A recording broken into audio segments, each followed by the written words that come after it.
በስመ አብ ወወልድ ወመንፈስ ቅዱስ አሐዱ አምላክ አሜን። ብፁዕ አባታችን ብፁዕ አቡነ ዲሜጥሮስ የሊባኖስ የተባበሩት አረብ ኤሚሬትስና የመካከለኛው ምስራቅ ሀገረ ስብከት ሊቀ ጳጳስ የቅዱስ ሲኖዶስ አባል ክቡር አባታችን መርሥዔ ኀዘን ቆሞስ ዶክተር አባ በአማን የሀገረ ስብከታችን ምክትል ስራ አስኪያጅና እዚህ የገዳማችን ዋና አስተዳዳሪ፣ የተከበሩ ክቡር ቀሲስ ሰውነት፣ ቀሲስ ቃልአብ፣ ቄሰ ገበዝ ሲሳይ፣ ዲያቆናት ወንድሞቼ፣ ሁላችሁም እዚህ ቦታ ያላችሁ የተስፋ ስድራት ሰንበት ትምህርት ቤት አባላት፣ ምዕመናን፣ ምዕመናት ሁላችሁም በልዑል እግዚአብሔር ስም እንደምን አደራችሁ? አሜን። ቸርነቱ የማያልቅበት አምላካችን እግዚአብሔር የእኛን ኃጢአት የእኛን በደል ሳይመለከት ከዚህ ዕለትና ከዚህ ሰዓት አድርሶ ቅዱስ የሆነውን ቃሉን እንድንሰማ እንድንማማር የፈቀደልን የአባቶቻችን አምላክ ልዑል እግዚአብሔር ዛሬም ዘወትርም በፍጥረታት ሁሉ አንደበት የተመሰገነ ይሁን። እግዚአብሔር አምላክ እንደፈቀደ የምንማማርበት የትምህርታችን ርዕስ የሚሆነው በቅዳሴው ስነ ስርዓት ላይ ዲያቆኑ ሲያነበው የነበረውን የቅዱስ ጳውሎስ መልእክት መነሻ አድርገን የወንጌሉን ንባብ ጋራ በማዋሃድ እግዚአብሔር አምላክ እንደፈቀደ እንማማራለን። አንደኛ ጢሞቴዎስ ምዕራፍ 6 ከቁጥር 8 ላይ ያለኝ ይበቃኛል ይላል። እስኪ ሁላችሁም ቃሉ በሉት፣ ያለኝ በሉ፣ ይበቃኛል። ቅዱስ ጳውሎስ በዚህ ኃይለ ቃል ባለን ነገር መደሰት እንዳለብን፣ በያዝነው ነገር እግዚአብሔር አምላክን ማመስገን እንዳለብን ሲያስተምር የዕለት ጉርሴን የዓመት ልብሴን የምበላውና የምጠጣው ከሰጠኸኝ ያለኝ ይበቃኛል አለና ፈጣሪውን እግዚአብሔርን ያመሰግናል። ሐዋርያው ቅዱስ ጳውሎስ በፊልጵስዩስ መልእክቱ እንደዚሁ ምዕራፍ 4 ከቁጥር 11 ላይ እንዲህ እያለ ይናገራል። እኔ መዋረድን አውቃለሁ፣ መብዛትንም አውቃለሁ። በእያንዳንዱ ነገር በነገርም ሁሉ መጥገብንም መራብንም መብዛትንም መጉደልንም ተምሬአለሁ። ስለዚህ ይህንን ስል ስለ ጉድለት መናገር አይደለም፣ የምኖርበት ኑሮ ይበቃኛል ማለትን ከክርስቶስ ተምሬአለሁኝ። ኃይልን በሚሰጠኝ በክርስቶስ ሁሉን እችላለሁ ይላል ሐዋርያው ቅዱስ ጳውሎስ።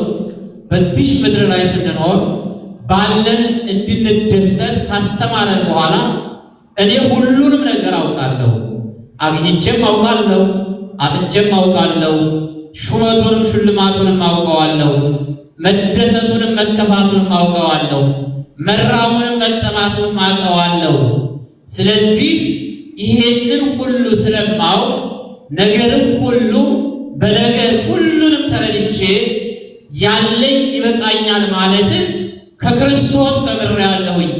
ችግር ቢመጣብኝ፣ መከራ ቢመጣብኝ፣ ብሰቃይ፣ ብንገላታ፣ ብሰደድ ኃይልን በሚሰጠኝ በክርስቶስ ሁሉን እችላለሁና ያለኝ ይበቃኛል ማለትን ከእርሱ ተምሬአለሁ ይለናል። ወገኖቼ ቅዱስ ጳውሎስ እዚህ ላይ ሊያስተምረን የፈለገው ሁሉን ነገር ከተረዳ በኋላ መቸገር እንኳን ቢመጣበት በክርስቶስ ኃይል ሁሉን ማሸነፍ እንደሚችል ያስተምረናል። ሐዋርያው ቅዱስ ጳውሎስ ያለኝ ይበቃኛል ያልኩት ምድራዊ ነገር ነው። ያ ሰማያዊ አምላክ ዓለምን የሚገዛው ፈጣሪ አስገኘ ፈጣሪ ሁሉን የሚያስችለኝ እርሱ ከኔ ጋር ከሆነ ያለኝ ክርስቶስ ይበቃኛል አለ። ወገኖቼ እኛ አምላካችን እግዚአብሔር ከኛ ጋር ነው። መድኃኒታችን ኢየሱስ ክርስቶስ ከኛ ጋር ነው። ስለኛ ሲል ሥጋውን ቆርሷል። ስለኛ ሲል ደሙን አፍስሷል። ስለኛ ሲል የሾህ አክሊል ደፍቷል። ስለኛ ሲል መራራ ሐሞት ጠጥቷል። ይህ አምላክ ከኛ ጋር ነውና ኃይልን በሚሰጠኝ በክርስቶስ ሁሉን እንደማሸንፍ አውቃለሁና ያለኝ ይበቃኛል አለ ሐዋርያው ቅዱስ ጳውሎስ። ጌታችን መድኃኒታችን ኢየሱስ ክርስቶስም ያስተማረው የወንጌል ቃል ይሄ ነው። በወንጌል ላይ ሲነበብ እንደሰማነው የማቴዎስ ወንጌል ምዕራፍ 6 ከቁጥር 19 እስከ 34 ድረስ የምናየው ይህ ነው። ስለ ምድራዊ ነገር መጨነቅ እንደሌለብን በክርስቶስ ሁላችንም ጸንተን መኖር እንዳለብን ሲያስተምረን ኢትዝግቡ መዝገበ ዘበምድር አላ ዝግቡ ዘበሰማያት መዝገበ ዘበሰማያት ምድራዊ መዝገብን ምድራዊ ሀብትን ብል የሚበላውን የሚያበላሸውን ምድራዊ ነገር አትስቡ። ስለ ምድራዊ ነገር አትጨነቁ። ምድራዊ ገንዘብ አይኖራ ያ ማለት ይህ ዓለም የሚያልፈው ነገር ስለዚህ አትጨነቁ ይለናል። እንዲህ ይላል ወንጌሉ ቃል ብልና ነቀዝ የሚያበላሹት ሌቦችም ቆፍረው በሚሰርቁት በምድር ለእናንተ መዝገብ አትሰብስቡ አለ። አስተውሉ። አምላካችን መድኃኒታችን ኢየሱስ ክርስቶስ ይህንን ቃል ሲያስተምረን ምድራዊ ስርዓት ወይም ደግሞ በዚህ ምድር ላይ ስንኖር ቁጭ ብለን ሰነፍ እንድንሆን አይደለም። ዕለት ዕለት ጠዋት ማታ ስለ ምድራዊ ነገር ብቻ ግን እያሰብን እንዳንኖር ሲያስጠነቅቀን ነው። እውነት ነው። በዚህ ምድር ላይ ብዙ ሀብት ያላቸው፣ በዚህ ምድር ላይ ብዙ ገንዘብ ያላቸው፣ በስልጣን ላይ ተደላድለው ሁሉም ማድረግ የሚችሉ ሁሉን እናደርጋለን የሚሉ ነገር ግን ሁሉም መዝገባቸው ሲገለጥ ምድራዊ ብቻ የሆኑ ሰዎች በሰማያዊ መዝገብ የሌላቸው ከሆነ ከንቱ ነው። ምክንያቱም በዚህ ምድር ላይ የምናየው ማንኛውም ነገር የሚቆየው በሕይወት እስከምንንቀሳቀስበት ድረስ እስከ መቃብር ድረስ ብቻ ነው። ለዚያ ነው ምድራዊ ነገርን ብቻ ብል የሚበላው ትል የሚበላው ብል የሚያበላሸው ለምድራዊ ነገር ብቻ አትጨነቁ አለ። ይህንን ካለ በኋላ እኔ ግን እንዲህ እላችኋለሁ ብልና ነቀዝ በማያበላሹት ሌቦች ቆፍረው በማይሰርቁት በሰማይ ላይ እናንተ መዝገብን ሰብስቡ አለ። ወገኖቼ ይህ የምንጨነቅበትን ዓለም እርሱን ያለኝ ይበቃኛል ብለን የምንበላው የምንጠጣው የዕለት ጉርሳችን የዓመት ልብሳችን ወይም እግዚአብሔር አምላክ የፈቀደልን ብቻ አድርገን ሰማያዊ መዝገብን የምንሰበስብ ከሆነ ያ ሀብታችን በላይ ብል አይበላው፣ ነቀዝ አይበላው፣ ብል አያበላሸው፣ ሌቦች ገብተው አይሰርቁትም። ወገኖቼ ይሄንን መዝገብ ይሄንን ሀብት እንድንኖር ነው አምላካችን ያስተማረን።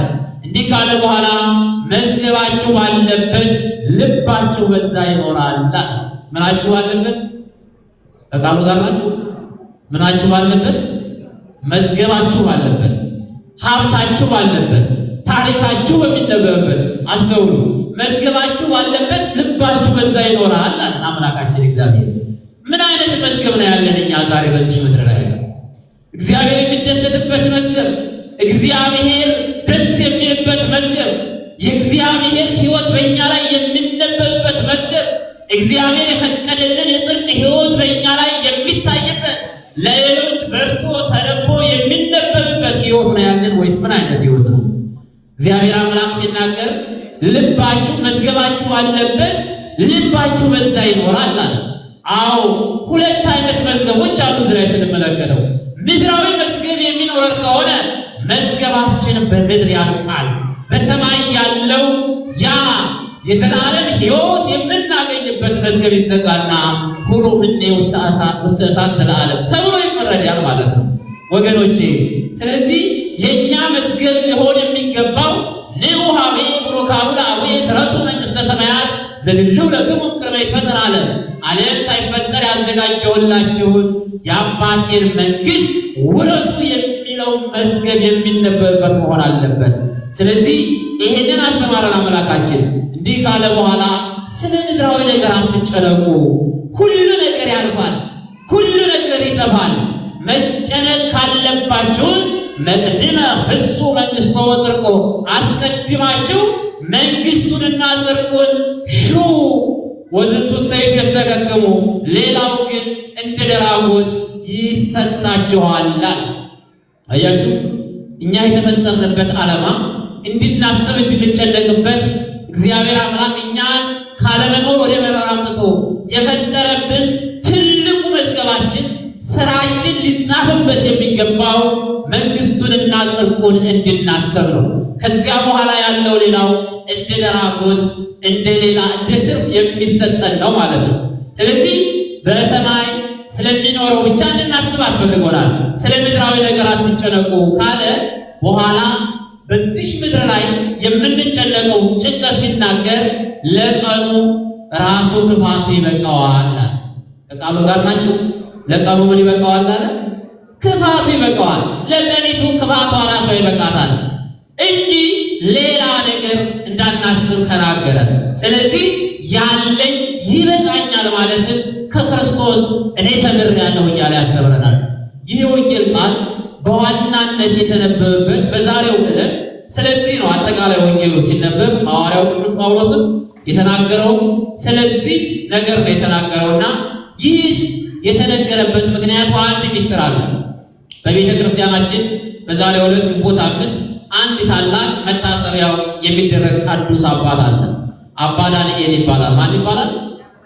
ማን ይባላል? አባ ዳንኤል በገዳመ አስቄጥስ የሚኖር አበምኔት ነበር። የዓለምን ነገር ተረድቶ የዓለም ሁሉ ነገር ጠፊ እንደሆነ ተረድቶ ምንተ ይበቁኦ ለሰብእ እምነ ኩሎ ዓለም ረብሃ ወነፍሱ ሀቁለ በዚህ ምድር ላይ ብኖር ብበላ ብጠጣ ብሾም ብሸለም ባገኝ ባጣ ሁሉ ነገር ከንቱ ነው በዚህ ምድር ላይ ያለው። ስለዚህ የዚህ ዓለምን ነገር መተው አለብኝ ብሎ ክርስቶስን ተከትሎ በገዳመ አስቄጥስ ሲኖር በአበምኔት ተሾሞ ይኖር ነበር። ከዕለታት አንድ ቀን ይህ አባት ወደ የገዳሙን ተልእኮ ለመፈጸም ወደ ውጭ በሄደበት ሰዓት ገዳማውያንን የሚንከባከብ ነገር ግን ያለኝ ይበቃኛል እያለ በትንሹ እየተደሰተ በሚያገኛት ትንሽ ገንዘብ እየተደሰተ አውሎጊስ የሚባል አንድ ሰው አገኘ። ማን አገኘ? ማን አልኳችሁ? ስሙን አውሎጊስ ይባላል። ይህ ሰው ስራው ድንጋይ እየጠረበ ያችን እየሸጠ የሚያገኛትን የዕለት ጉርሱን የዓመት ልብሱን ብቻ እያስቀረ ከሚያገኛት ገቢ ነዳያንን ይመጸውት ነበር። ስራው ምንድነው? ድንጋይ እየጠረበ መሸጥ፣ የጉልበት ስራ እየሰራ እየደከመ በዛች ጥቂት ገቢ እያገኘ እግዚአብሔርን እያመሰገነ ነዳያንን እየረዳ እየመጸወተ የሚኖር ነበር። ይህንን ስራውን ታላቁ አባት አባ ዳንኤል ተመለከተና ወደ እግዚአብሔር እንዲህ አለና ጸለየለት። ይህ በትንሹ የታመነ በብዙ የሚሾም አገልጋይ ነውና እባክህ አምላኬ እንዲህ የሚያበላ እንዲህ የሚያጠጣ እንዲህ ለተቸገረ የሚራራ ከሆነ እባክህ አብዝተህ ስጠው አለና አባ ዳንኤል ለዚህ አባት ለዚህ አውሎጊስ ለተባለው ጸለየለት። እግዚአብሔርም ጸሎቱን ሰማና ያ በትንሹ ገቢ ያለው ሰው በዛችሁ ግን ያለኝ ይበቃኛል እያለ ሲረዳ የነበረው ሰው ከዕለታት አንድ ቀን የሚጠርበውን ድንጋይ ሲፈነቅል ወርቅ ከድንጋዩ ስር ላይ ተቀብሮ አገኘ ይላል። ከቃሉ ጋር ናቸው። ወርቅ አገኘ፣ ገንዘብ አገኘ። ሲያገኝ ይሄ ሰው በዛ በወርቁ መደሰት ጀመረ። ከዚያ በኋላ ያንን ገንዘብ ከያዘ በኋላ የቀድሞውን ስራ ማስተዋል ተሳለ። አዎ ምን ብሎ አሰበ? ይሄንን ገንዘብ ካገኘው በገንዘቤ እሾምበታለሁ አለና አሰበ። እውነት ነው፣ ገንዘብ ያሾማል፣ ገንዘብ ስልጣን ያሰጣል። ገንዘብ የፈለጉትን ነገር በምድር ላይ እንደሚያመጣ ይታወቃል። በወንጌል ላይም እንደተመለከትነው ገንዘብ ከጌታ ጋር የተገዳደረ እንደሆነ ተመልክተናል። ሰው ለሁለት ጌቶች ሊገዛ አይገባም ብሏል። አንደኛው እግዚአብሔር ነው፣ አንድ ጌታ የተባለው። ሌላው ጌታ ተብሎ የተጠራው ገንዘብ ነው። ገንዘብ በምድራዊ ነገር ሁሉን ነገር ማድረግ የሚችል አቅም አለ። እውነት ነው። ሰው ከሰው የተለየው በገንዘብ ነው፣ በሌላ በምንም አይደለም። አንዱ ከሌላው የተሻለ ነው ተብሎ የሚሞገሰው በምንም አይደለም፣ በገንዘቡ ነው። ገንዘብ ምድር ላይ የዚህ ያህል አቅም አለው ማለት ነው። ይህ ሰው ምን አለ? አይ ገንዘብ ካገኘሁኝ ምን ብሎ አሰበ? በገንዘቤ ምን ልበልበት አለ? ስልጣን ልሾምበት አለ። ከዚያ በኋላ ወደ ነገሥታቱ ዘንድ ሂዶ ገንዘብ ከፍሎ እንደተሾመ ስንክሳሩ ላይ ተጸግሟል። ከዚያ በኋላ ነዳያን ወደ እሱ ሲሄዱ ነዳያንን የሚጸየፍ ሆነ ይለናል። ሲያያቸው ገና የሚቀርባቸው አልሆናለ። እንዲህ ነን እኛ የሰው ልጆች። አዎ ስናገኝ እግዚአብሔር አምላክን እንሰዋለን። ስንሾም ያለንበትን እንረሳለን። የተነሳንበትን መነሻችንን እንረሳለን። የተፈጠርንበትን ዓላማ እንዘነጋለን። ለምን እንኳን እንደተሾምን ለምን እንኳን እንደመጣን አናውቀው። ይህ የሰው ልጅ ባህሪ ነው። ሲያገኝ ፈጣሪውን ይረሳል፣ ሲያጣ ፈጣሪውን ይለምናል። ሲያገኝ ፈጣሪ ማነው ብሎ ይገዳደራል፣ ሲያጣ ቤቱ አንተ እርዳኝ ይላል፣ ይጨነቃል፣ በቤተ መቅደሱ ይመላለሳል፣ እንባውን ያፈሳል። ይሄ የዘወትር የሰው ልጆች ሕይወታችን ሆኖ እንመለከታለን።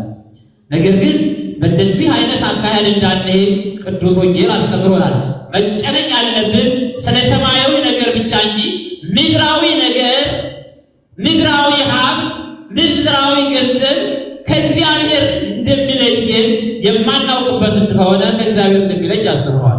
ይህ ስንል ገንዘብን አምላካችን፣ ገንዘብን ኃይላችን እርሱ ነው ብቻ ብለን የምናመልከው ከሆነ እንጂ በገንዘብ እውነት ነው ቅዱሳን አባቶቻችን እነ አብርሃም እነ ይስሐቅ በገንዘባቸው ነዳያን እየመጸወቱ ከብረውበታል።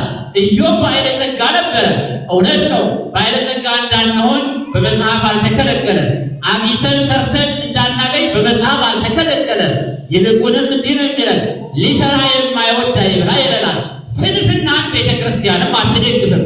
መስራትን ቤተክርስቲያን ታበረታታለች፣ ሃይማኖታችንን ያዘናል። ነገር ግን በምናገኘው ገንዘብ እንዳንመካ ነው ያስተማረን። ሐዋርያው ቅዱስ ጳውሎስም እዚሁ ላይ ከተነበበው መልእክቱ ላይ ገንዘብ የኃጢአት ሥር ነው ይላል። የኃጢአት ሥር የሚሆነው ገንዘብን አልባሌ ቦታ ላይ የምናውለው ከሆነ ነው። ያ በሉቃስ ወንጌል ምዕራፍ 12 ላይ ከእንግዲህ በኋላ ነፍሴ ሆይ ረፊ ያለውን ታስታውሳላችሁ አይደል? ጎተራዬን የዘንድሮውን ጎተራዬን አፍርሼ ሌላ ጎተራ አከማቻለሁ። ከእንግዲህ በኋላ እስከ ዛሬ ድረስ የሰበሰብኩትን ሀብቴን ያለምንም ከልካይ እየበላው እየጠጣው በደስታ እኖራለሁኝ። ነፍሴ ሆይ ረፊ ብዬ ነፍሴን አሳርፋታለሁ ባለበት ሰዓት ላይ አንተ ሰነፍ ሆይ በዚህች ዕለት ነፍስህን ከሥጋ ይወስዱታል እንደተባለው ሰነፍ ሰው እንዳንሆን ነው ያስተማረን። ከዚህ በኋላ ይህ ሰው በገንዘቡ ገንዘብ ሲያገኝ ምን አደረገ? ወደ ርዕሳችን እንጣጣ። ፈጣሪውን ረሳ፣ ነዳያንን የሚጸየፍ ሆነ፣ እግዚአብሔርን የሚያሳዝን ሆነ። ይሄንን ሲያይ አባ ዳንኤል በራእይ ተገለጸለት። ያንን ሰውዬ ሀብቱ ገንዘቡ እንደሚጠፋ እርሱንም ሰቅለው እንደሚገልጹት በሕልም ተመለከተ። የቀድሞ ሕይወቱን በዛች በትንሽ ገንዘቡ ሲደሰት የነበረበትን ሕይወትና ኋላ ግን በዚያ በሀብት ምክንያት ፈጣሪውን እንዳጣ እንደተረዳ አወቀ፣ ተረዳና ወደ እግዚአብሔር ተመለሰ፣ አለቀሰ። ወደ እግዚአብሔር አምላኩ ለምኖ መጨረሻ ላይ እግዚአብሔር አምላክን ይቅር ብሎ በንስሐ እንደተመለሰ እንመለከታለን። ይሄ ሁሉ እንዲመለስ ታላቁ አባት አባ ዳንኤል ትልቅ አስተዋጽኦ እንዳደረጉ እንመለከታለን። ሌላኛው እንዲህ የሚል ታሪክ አላቸው። ቅድስናቸው በገዳሙ የበዛላቸው ታላቅ አባት ነበሩና ሽፍቶች ወደ ገዳማቸው ሴቶች እናቶቻችን ደናግላል ከሚኖሩበት ገዳም ሽፍቶች መግባት አሰሩ። ወደዛ ሲሄዱ ምን አሉ? አንድ ሽፍታ ሄደና እኔ አባ ዳንኤል ነኝ አለና ምን አለ? ወደ እናቶች ገዳም አባ ዳንኤል የሚለብሰውን ልብስ ለብሶ ወይም አስመስሎ ሄደ ይላል። በዛ በሚሄድበት ሰዓት ላይ እናቶች ታላቁ አባት አባ ዳንኤል የመጣ መሰላቸውና እግራቸውን አጥበው የሰውየውን የመጣው ግን ማን ነው? ሽፍታ ማለት ሽፍታው ነው የገባው። እሳቸው መስሎ ሊዘርፍ ነው፣ እናቶችን ሊያጠቃ ነው የገባው። እነሱ ግን አባ ዳንኤል እንደሆነ ነው የተረዱት። ከዚያ በኋላ እግሩን አጠቡና የአባታችን የአባ ዳንኤል በረከት ይደርብን አሉና ሰውነታቸውን በዛ በታጠበበት ሲረጩ ዓይኗ የታወረች እናት ነበረችና ምን አለው ይላል? ተፈወሰች፣ ዳነች ይላል። ይህ ሲደረግ አባ ዳንኤል በተሰጣቸው ጸጋ በዛ ላይ አድረው እንደፈወሱ ያስረዳል። አስተውሉ። ከዚህ የምንማረው ምንድን ነው? እኛ ይሆንልኛል ይደረግልኛል ካል ይፈጸምልናል። እውነት ነው። አባቶቻችን በሚጸልዩት ጸሎት እንፈወሳለን ቃል እንፈወሳለን። እውነት ነው። አባቶቻችን በሚሰጡን እምነት፣ በቤተ ክርስቲያን በምትሰጠን እምነት፣ ቤተ ክርስቲያን በምትሰጠን ጥምቀት፣ ጸበል እንደምንፈወስ፣ ነገር ግን እኛ በልቦናችን ባለው እምነት እንደሚፈጸምልን እናውቃለን። ይደረግልኛል በማለታቸው እነዚያ ተደርጎላቸዋል። ይሄን ያደረገው አባት በዛሬው ዕለት ያረፈበት ስለሆነ በተለይ የዚያን አውሎጎስ ታሪክ በማያያዝ በዛሬው ዕለት የሚነበበው ወንጌል አጠቃላይ ያለኝ ይበቃኛል ማለትን ከክርስቶስ መማር እንዳለብን ጌታችን መድኃኒታችን ኢየሱስ ክርስቶስን ያስተማረው ምድራዊ ሀብትን ምድራዊ ገንዘብ ብቻ ሳይሆን ሰማያዊ እንድናስብ እንደሆነ ያስተማረበት ስለሆነ ከዚህ ልንማር ይገባናል። ለዚህ ነው ምድራዊ ሀብትን ሳይሆን ሰማያዊ እንደ ተጓዥ እንደሆነ ማወቅ አለብን ይላል። እንደምንድን? እንደ መንገደኛ። ሕይወታችን መንገደኛ ነው ወገኖቼ፣ ማረዳት አለብን። መንገደኛ ሀብቱን ከሰበሰበ እናንተን ራሳችሁን እዩት። ኢትዮጵያ ላይ ብዙ ሀብት አላችሁ አይደል? ሀብት ይኖረናል፣ ገንዘብ ይኖረናል፣ ቤተሰብ ይኖረናል፣ ልጆች ይኖረናል፣ ብዙ ነገር ይኖራል። ከዚህ ይልቅ ሀብታችን ያለው ሀገራችን ላይ ነው። ሀገራችን ራሱ የኛ ሀብት ስለሆነች የምንኖርባት ስለሆነች የኛ ናት የሚል ስሜት ስላለን ሀብታችን ናት። ከዚያ ይልቅ ከዚያ ስንመጣ ወደዚህ ስንመጣ ይዘነው የመጣ ነው ሻንጣ ብቻ አንጠልጥለን ነው። ቤቱን ከዛ ወደዚህ ይዞ የመጣ የለም። ሀብቱን ከዛ ወደዚህ ይዞ የመጣ የለም። ሀገሩን ተሸክሞ ወደዚህ የመጣ የለም። እውነት ነው፣ በሀሳባችን እናስባለን። የእኛም ሕይወት እንደዛ ነው። በዚህ ምድር ላይ የምንጨነቅለት ምድራዊ ሀብት ምድራዊ ገንዘብ ከዚሁ የሚቀር ነው። ነገር ግን አብሮ ሊሄድ የሚችለው ሰማያዊ መዝገብ ሲኖረን ብቻ ነውና ንስሐ ገብተን ቅዱስ ሥጋውን ተቀብለን የመንግሥት ወራሽ እንድንሆን የአምላካችን መልካም ፈቃድ ይሁንልን።